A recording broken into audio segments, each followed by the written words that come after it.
This is In the Loop. I'm Christian Bryant. Hopefully this time next week, you'll be stuffing yourself with some version of a Thanksgiving meal. So now's the time to enjoy being able to clasp that final button on your pants. Here's what we got for y'all. With many students headed home for the holidays, we'll take a look at how schools are stepping in to stop students from spreading COVID-19 to family and friends. Plus, music venues are eager to get things going again, but is there a way to do it safely? We'll tell you how news of an effective vaccine gets them one step closer to making that a reality. But first, here's what you need to know right now. The largest school district in the US is shutting down in-person learning again after coronavirus cases in New York City continue to rise. New York City Mayor Bill de Blasio has said since this summer that school buildings would close if positive test rates in the city rose above 3%, a metric reported this week. Schools will be closed until at least the end of November, and criteria for reopening hasn't been announced. While more than 1 million students attend public schools in New York, only about 25% of them were attending school in person in October. Please don't do this to us. Please keep the schools open. Some parents and local politicians have protested the decision as randomized testing has shown little indication that the virus is spreading within schools. In New York State right now, an adult can go to a bar for a shot of whiskey, but they cannot have their young child receive an in-person education. Research from the CDC found that bars and restaurants were by far some of the riskiest places for catching COVID-19. Despite this, in-person dining at restaurants and bars, for now at least, continues in New York. In a symbolic trip to the Middle East, U.S. Secretary of State Mike Pompeo became the first top American diplomat to visit settlements in the occupied West Bank. While Palestinians and a majority of world powers consider these settlements illegal under international law, Pompeo expressed his support for the Israeli claim to the region. You can't stand here and stare out at what's across the border and deny the central thing that President Trump recognized that previous presidents had refused to do. This is a part of Israel, a central part of Israel. In line with the support, Pompeo announced that products from settlements could be labeled Made in Israel and vowed to cut off support for any organization that participated in Palestinian-led boycotts, divestments, or sanctions of Israeli products and commerce. Last year, the Trump administration broke with the rest of the international community to recognize the Golan Heights territory and other settlements as parts of Israel. The move is one that could be reversed by President-elect Biden next year. Thanksgiving weekend is usually the busiest travel weekend of the year, but with more than 1 million new cases of COVID-19 in the past week, the CDC is recommending that Thanksgiving look less like this and more like this. The nation's top public health agency is urging Americans to stay at home and celebrate with only the people in their household to help decrease the chances of getting or spreading the coronavirus. It's a bummer to cancel plans with friends and family, but hey, there's a silver lining. Besides a better chance at staying healthy and safe, you won't have to fight for that extra slice of sweet potato pie. The country is not in a great position as we head towards the holidays. In case you've been under a rock, we're pretty much in a third wave. With some universities cutting their semesters short, a lot of college kids will likely be traveling home soon if they haven't done so already, adding to the risk of spreading the coronavirus. Newsy's Amber Strong explains what schools are doing to keep students from spreading the virus to family and friends over the Thanksgiving holiday. Thanksgiving break serves as a reprieve for students, a chance to reconnect with family. However, the surge in coronavirus cases has health officials concerned. Thursday, the CDC updated its guidance with its strongest warning yet: avoid travel for Thanksgiving. However, for those students who do head home, be careful when you're traveling. Make sure you're wearing your face mask when you're traveling. Make sure you're being conscious of hand hygiene. Ideally, try to self-quarantine before the gathering and encourage other people to do the same. schools like Indiana University are trying to get ahead of the virus by ramping up testing. We have a symptomatic testing operation, but we are also offering sort of a voluntary mitigation testing for those people who don't have symptoms, who want to know their COVID status before they travel home. IU students won't return to campus until February, a growing trend for universities across the country. We're trying to quiet things down in town so that people don't get sick between the time they take the test and the time they go home. In South Dakota, where COVID-19 hospitalizations have sharply risen, officials from the University of South Dakota launched the Know Before You Go program, a combination of testing and social distancing before break. We want students who are positive to stay here, stay in Vermilion. Don't take that positive COVID-19 to your hometown. U.S. Surgeon General Dr. Jerome Adams tells Newsy he supports the use of tests, but they don't eliminate the risk. A test today is a test today. You could test negative today and be positive tomorrow. So it doesn't mean that you are absolutely free from having to practice some of these safety measures. It just means that you're not at that moment actively spreading infection. Infectious disease experts say that's particularly important for students from minority communities who have been hardest hit by the virus. I cannot in good conscience come before you and tout that as, the way forward when it's not a universal strategy. What most people can do, though, is mask. What everyone can do, though, is wash their hands. One thing to note, some schools are requiring a COVID test when students return to campus. Others are requiring a test before students are even allowed to return to campus. Amber Strong, Newsy, Northern Virginia. Wonder Woman might be from Themyscira, but you could find her in a few different places real soon.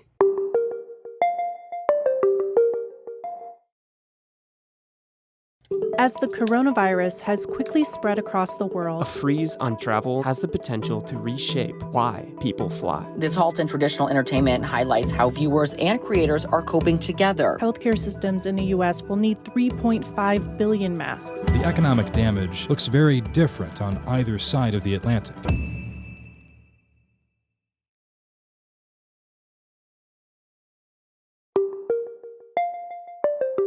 Twitter's trending topics can be pretty messy, right? So we've carefully curated these trending topics with at least 10% less mess. Here's what's trending.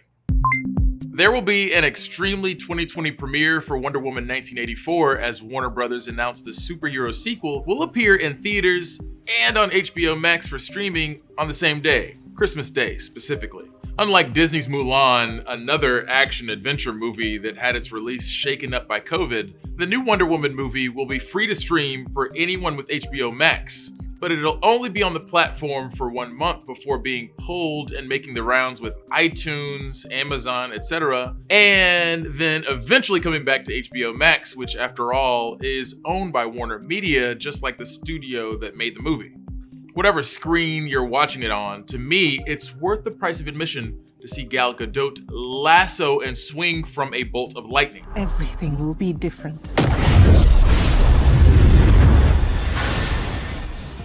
Wild stuff.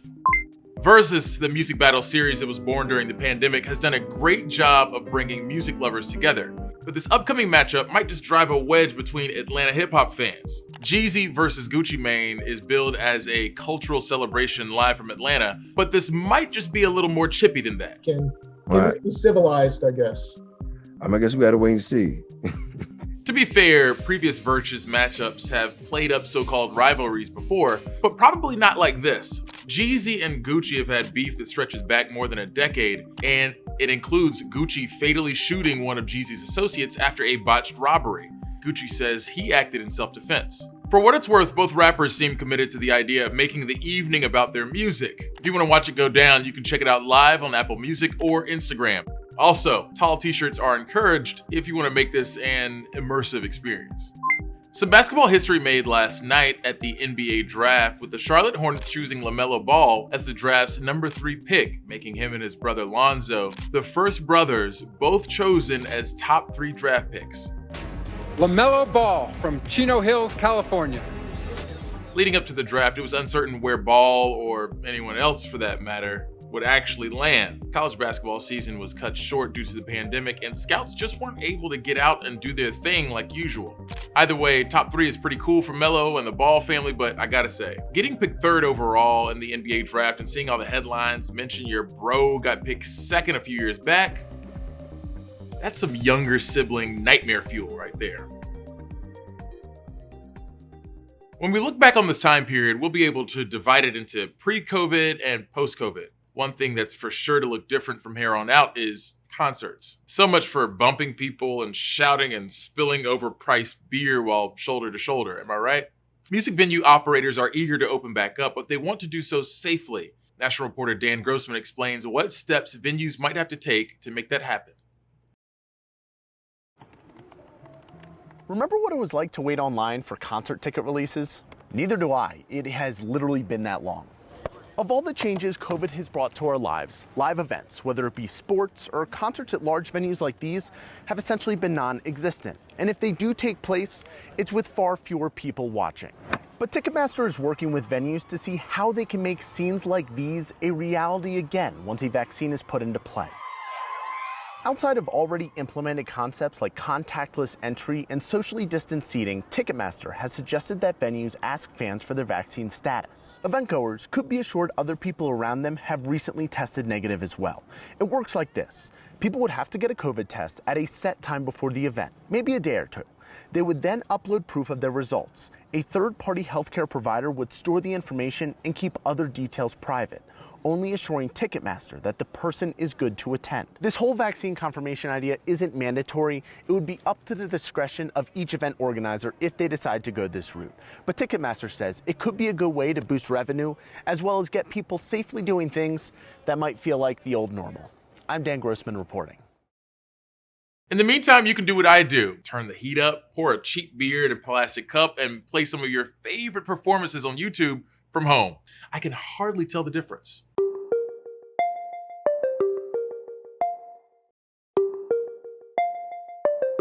President Trump's legal team has filed a new version of a lawsuit in Pennsylvania trying to invalidate President-elect Joe Biden's victory in the state.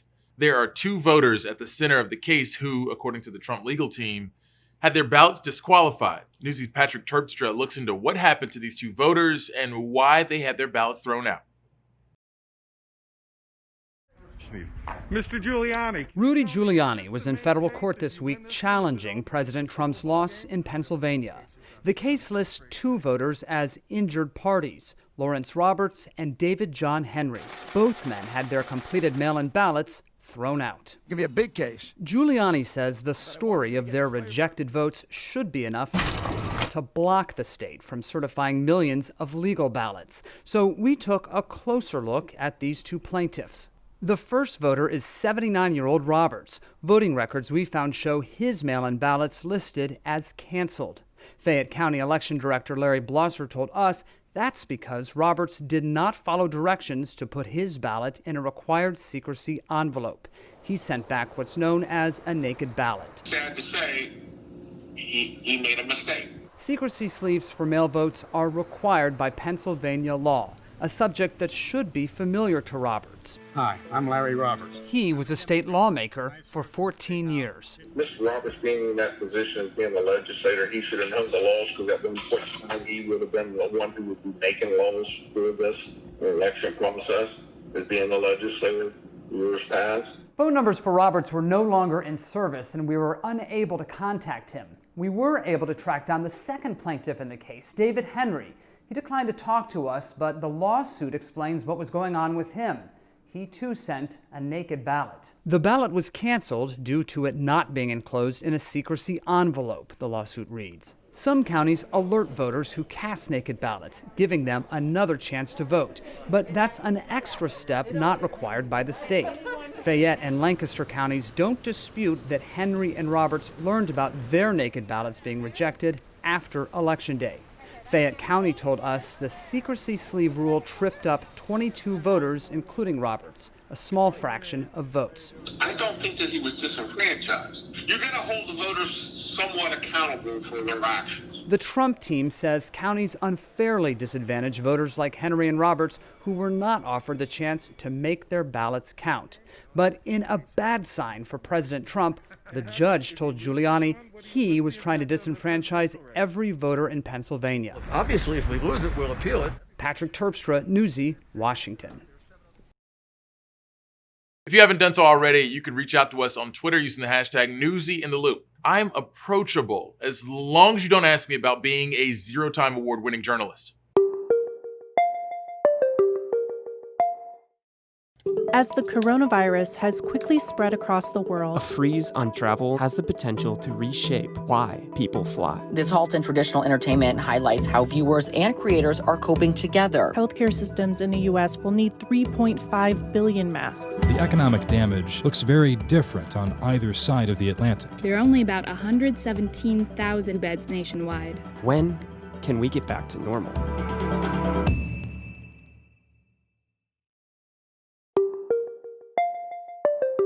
In a lot of ways, this fall is shaping up to be like the spring when coronavirus cases were also on the rise, hospitals were overwhelmed, and shutdown measures were being considered. The president of the American Medical Association said recently that we are in a critical portion of the pandemic because hospitalizations could double and deaths will follow. Luckily, healthcare workers say they are applying the lessons from earlier in the pandemic to better treat people this time around. If there is anyone to help navigate the uncertainty hospitals have faced since spring, it has been very busy, and it has really, as you mentioned, gone up in the last 2 weeks. Dr. Julia Limes is it. My second year of residency was the Aurora Theater shooting, and I was the ICU resident that night. That night, she helped manage the response to a disaster that forced police officers to use their patrol cars as ambulances when a gunman killed 12 people at a movie theater in Colorado and injured 70 more. An unprecedented situation that has brought clarity to the one she finds herself in now. We have started deploying people from other parts of the hospital to come and help us on both the COVID floors and the COVID ICU. Across the country, hospitalizations from COVID-19 are rising fast. We've already surpassed the numbers from the first surge, so we're kind of like, okay, what's next? For critical care nurses like Maddie Smith, the fear, stress, unpredictability might have consumed her once more if it wasn't for the lessons learned in this very COVID unit you see before you. We just know how to treat them better, and we know when to intervene, like sooner versus later with, different interventions. So that's been really helpful. Because of the dangerous nature of what is in here, the hospital shot this video for us. It shows the practice of undeniable strides that have been made in hospitals since March. Medications to treat COVID symptoms are available. Vaccines are being developed with remarkable effectiveness, and the arc of how a patient might respond to symptoms is now better known. It's easier and it's smoother than it was in the spring. Dr. Lime says it allows them to manage bed space better and adds a critical element to care, composure, that can be seen in how patients are treated and how these first responders treat themselves. It was hard. I think the biggest part that got to all of us was that these people, they don't have family to be with. That first surge, it all hit us pretty hard because of the sadness that, what happened down here. We just kind of leaned on each other and got through it. But it was tough. How far this current wave will go is unknown, but by drawing from the past, these first responders know they'll be ready to deal with it, no matter what is thrown their way. We just have a better sense of the trajectory, and that is hugely valuable, I think, as we go into this next surge. I'm Dan Grossman reporting. For the last year, hundreds of scientists spent some time studying the changing sea ice in one of the largest Arctic expeditions to date, spending a year in frigid waters. Since that's probably not the most exciting choice for a vacation, we won't make you travel there to learn more. Instead, national reporter Chloe Norquist tells us how the findings will be used across the science community. This is the Polar Stern, a German icebreaker where hundreds of scientists spent time over the past year to do research in the Arctic. The Mosaic expedition is an expedition to the Central Arctic. We took a ship, an icebreaker ship, and froze it in the Arctic sea ice. It stayed there and drifted with that ice for a full year. And that ship served as a platform for doing all kinds of research to understand the changing Arctic sea ice and the implications that has on the rest of the Arctic system and global system. Matthew Shoup is a scientist and co-coordinator of the expedition. Mosaic really represents the largest expedition to the Arctic ever. Mosaic is, I would say, very photogenic, right? It's really compelling and captivating to all kinds of audiences. But the data collected and changes observed during the trip served a larger purpose than just beautiful, picturesque nature videos and photos. The Arctic is changing, the sea ice is changing, and we knew this, right? Yet when we went there, the ice was even thinner than we had expected. That change impacts a number of things. Matthew says as the Arctic changes, it's opening for business. It's opening for cargo transportation, it's opening for tourism. And it's an indicator of larger changes as well. It can potentially affect our weather. You can imagine that The large-scale circulation of our globe is dependent on things like a cold North Pole versus a warm tropics, and that affects the large-scale circulation. The data these scientists collected over the span of a year will be used for global climate and weather prediction models. These models rely on information. We have to understand the Earth system in order to model it.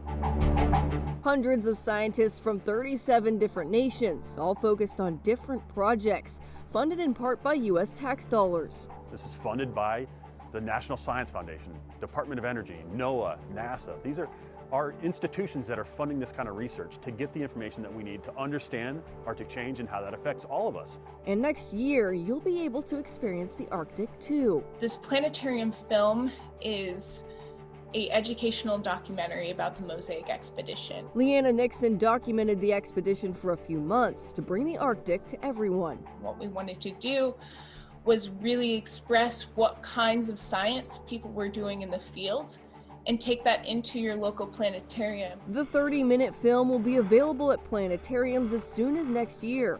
A 2D version will also be available. The Arctic impacts all of us, no matter where we live. The polar regions drive a lot of our global climate systems. Expeditions to the Arctic have been happening for more than 100 years, but this new data collected by Mosaic will be used in the science community for years to come. Mosaic is building on this history of expeditions to the Arctic. I'm Chloe Nordquist, reporting. That's it for us, gang. As always, thanks for watching. Quick announcement. Things might look a little different next week, but don't worry, it's just temporary. If that's not an incentive to get you to tune in, I don't know what is. Top stories from Newsy are headed your way.